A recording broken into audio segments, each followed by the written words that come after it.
Hello everyone, how are you all doing today? Here's your news report, stimulus check update, and stimulus package update for Monday, March the 15th. I will be bringing you up to date on the latest stimulus news, including the status of the third stimulus check, as well as how the American Rescue Plan could affect your 2020 taxes. Please make sure to watch until the end of this video to learn the true reason why Chase and Wells Fargo do not want to process third stimulus checks until Wednesday. But before this video starts, this Friday, I will be giving away another $50 Amazon gift card. To enter the giveaway, all you'll need to do is subscribe to my channel, like this video, and then comment below. In the coming weeks, the U.S. government will send a total of more than $410 billion in direct cash payments to low and middle-income households. Democrats say the $1,400 payment, combined with a $600 check in December, fulfills their pledge to send $2,000 to help families during the pandemic. How can you get yours? I'm Laura Davison in Washington. Here's what you need to know.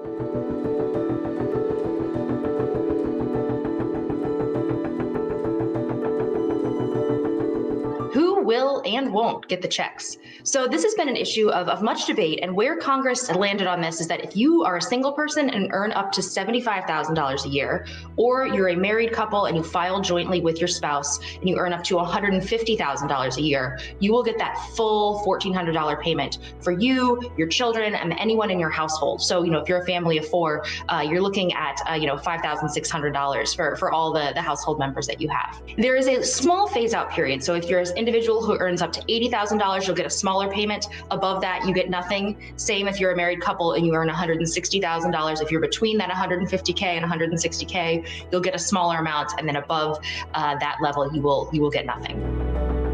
When and how will I get the check? So the IRS has been doing 2 previous rounds of these. So people are familiar in receiving these. So you will likely get this stimulus payment the way you got your previous stimulus payments. So for most people, that means you will get a direct deposit that will show up in your bank account.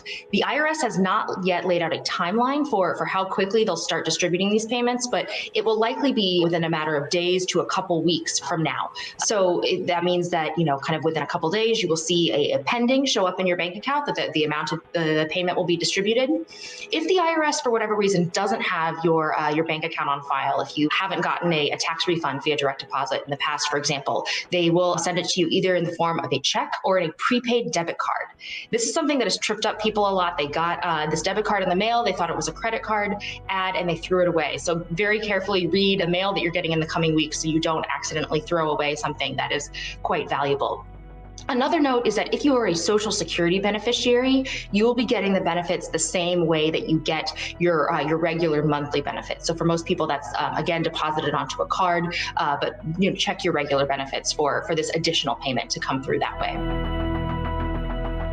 How will the IRS determine my income? This one is a little bit tricky because right now we are in the middle of the tax filing season. The IRS is looking at a couple different years to determine your income. So if you've already filed your tax return this spring, they will be using your 2020 income, the data from your most recent tax return. If you haven't filed, they will look at your 2019 income, your income from last year. So this has caused a lot of people to question, wait, if I earned more money in 2020 and wouldn't qualify, but wouldn't based on my 2019, should I wait to file? And the answer is yes, that's totally fine, totally legitimate. If you earn more in 2020, the IRS is not going to ask you to pay anything back if you are sent a larger payment than your 2020 income would suggest. But what about, if 2021, this current year, is the year that the payments are actually based on? So if you get a smaller payment or get no payment at all based on the information that's currently on file at the IRS, turns out you get laid off this year or don't make a lot of money, you can then claim that money on the tax return you'll file next spring. So this time next year, there will be a line on your tax return that you can say, hey, I need to get some or all of this $1,400 payment that I didn't get. So last week, Chase and Wells Fargo customers were notified that they may not receive their $1,400 third stimulus checks until Wednesday. Of course, millions of customers throughout the U.S. were upset, as they were hoping to receive the stimulus money much sooner. Millions of Americans are supposed to receive stimulus checks worth up to $1,400 after President Joe Biden signed into law the $1.9 trillion economic relief bill last week. Some people have already received their third stimulus check, even though the IRS has stated that the official payment date for the direct cash payments is March 17th. Wells Fargo has further stated it would provide all of the direct deposits according to the effective date provided by the Treasury. The bank also said it's not holding onto the money. Wells Fargo spokesperson Jim Seats told Fox that the government will release the money in multiple phases, meaning not everyone will receive their check at the same time. Seats stated, "We know the importance of the stimulus funds to our customers, and we are providing the payments to our customers as soon as possible on the date the funds are available, based on the IRS direction. Wells Fargo is not holding the funds." Then JP Morgan Chase has encouraged account holders to set up alerts so they know when the stimulus money arrives. Multiple customers of the two banks have threatened to close their bank accounts. Others question whether the lenders were intentionally withholding the funds in order to make interest off of people's overdraft fees. One Twitter user stated, "Anyone wondering why JP Morgan Chase and Wells Fargo are holding stimulus checks until March 17th? Look no further than this. Each bank makes around $5 million per day on overdraft fees." So what are your thoughts on this, everyone?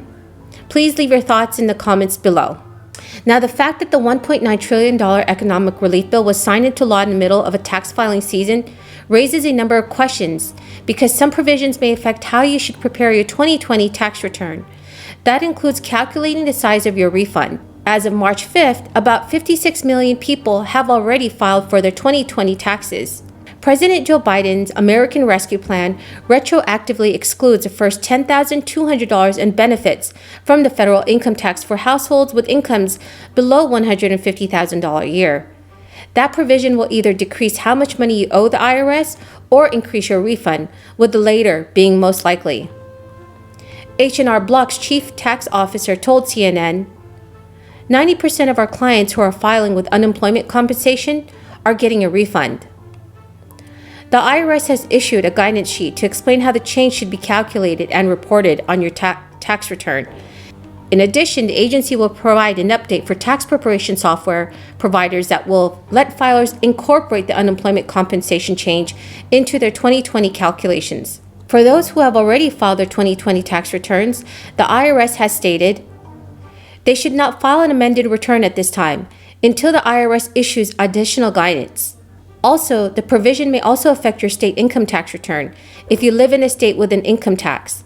This is often due to the fact that states will often base their computation of taxable income using either your federal adjusted gross income or taxable income. Now, if the IRS doesn't already have your 2020 return on file, it will base the size of your third stimulus payment on your 2019 income. So if your 2019 income was too high to qualify, but you believe your 2020 income makes you eligible, you'll need to file your tax return in order to receive your payment. To ensure the fastest payment, Treasury and IRS officials are urging people to file electronically and choose direct deposit for payment. Alrighty everyone, that is the end of the video. I really hope you found this video helpful. Please make sure to enter the $50 Amazon gift card giveaway by subscribing to my channel, liking this video, and then commenting below. Thank you and have a very, very blessed day.